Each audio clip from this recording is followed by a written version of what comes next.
couldn't touch the sound of silence. And in the naked light I saw 10,000 people, maybe.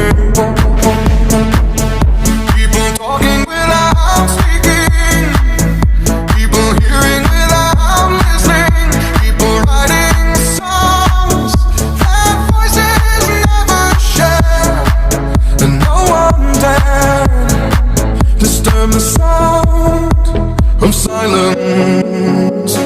Fool said, you do not know.